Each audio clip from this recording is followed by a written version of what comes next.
后来，这个全世界已经有超过100万人因为新冠病毒来死亡，其中有一半死亡的病例是来自美洲，过来是欧洲，过来是东南亚。这个美国依然是全世界死亡病例上多国家。有专家来提醒，秋冬来了，可能会面临新一波的疫情。世界卫生组织嘛来警告，若阁无有效的疫苗，互大家会当来做，安尼恐惊全世界死亡的人数会超过200万人。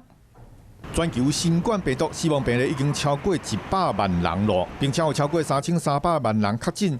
根据统计，超过一半死亡病例来自美洲，过来是欧洲，差不多23万人死亡。东南亚地区嘛有11万人死亡。那死亡病例上济国家，美国第一名上少超过20万人，第二是巴西14万人，第三是印度上少94000人死亡，排名第四的是墨西哥75000人，英国排伫第5名，有41000人死亡。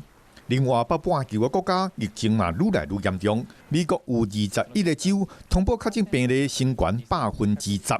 有专家警告讲，天气愈来愈冷，美国新一波疫情可能会更加猖狂，因为民众可能会开更加侪时间伫密闭的室内活动。欧盟的官员嘛提醒民众唔通急娃娃。We cannot lower our guard.